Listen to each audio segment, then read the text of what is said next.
చెత్తపై పన్ను వేసే శ్రద్ధ దాన్ని తరలించడంపై వైకాపా నేతలు చూపడం లేదని జనసేన పార్టీ రాష్ట్ర ప్రధాన కార్యదర్శి కొణిదెల నాగబాబు విమర్శించారు. అనకాపల్లి జిల్లా కేంద్రంలోని జీవీఎంసీ కార్యాలయ ఆవరణంలోని కంపోస్ట్ యార్డును పార్టీ శ్రేణులతో కలిసి పరిశీలించారు. పట్టణ మధ్యలో ఉన్న యార్డును తక్షణమే తరలించారన్నారు. దీని నుంచి విషవాయువులు వెలువడే ప్రమాదం ఉందన్నారు. వీటిని పీల్చడం వల్ల దీర్ఘకాలిక వ్యాధులు సోకే అవకాశం ఉందని వివరించారు. యార్డును ఆడుకొని ప్రభుత్వ ఉన్నత పాఠశాలలు ఉందన్నారు. అధికారులు ప్రజాప్రతినిధులు తలుచుకుంటే సమస్యకు పరిష్కారం చూపవచ్చని వివరించారు.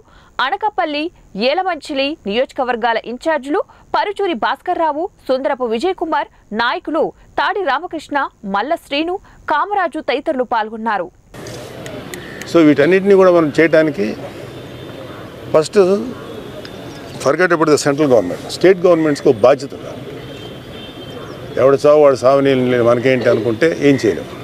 ఏదైతే చేద్దామని మేము ముందుకు వస్తున్నామో మాకు అవకాశం దొరికితే మాత్రం 100% ఇలాంటి డంపింగ్ యార్డ్ ఇష్యూస్ని సపరేట్ దృష్టి పెడతాం. ఎందుకంటే దీని మీద ఏం చేస్తే బాగుంటుంది and it is the state governments responsibility to educate people. ప్రజలు ఎడ్యుకేట్ చేయాలి. మన దేశంలో మన ప్రభుత్వాలు ఎప్పుడు ఎడ్యుకేట్ చేయవు. సో ప్రజలు ఎడ్యుకేట్ చేయాలి. చచ్చిపోయిన పిల్లలు వేయకూడదమ్మా, ఎక్కడ తీసుకెళ్ళి పూడ్చండి, కుక్కలు వేయకూడదు. అలాగే మున్సిపల్ వర్కర్స్ వారు మున్సిపల్ అధికారులు కూడా ఇవాళ ఒక గవర్నమెంట్ ఉంటుంది కాబట్టి మన ఇష్టం వచ్చిన చేయొచ్చు, లేకపోతే ఇంకో గవర్నమెంట్ వస్తే ఎప్పుడైనా గవర్నమెంట్స్ మారుతూనే ఉంటాయి, ప్రభుత్వాలు మారుతూనే ఉంటాయి. టఫ్ స్టాండ్ తీసుకునేటువంటి ఏదన్నా గవర్నమెంట్ వస్తే మాత్రం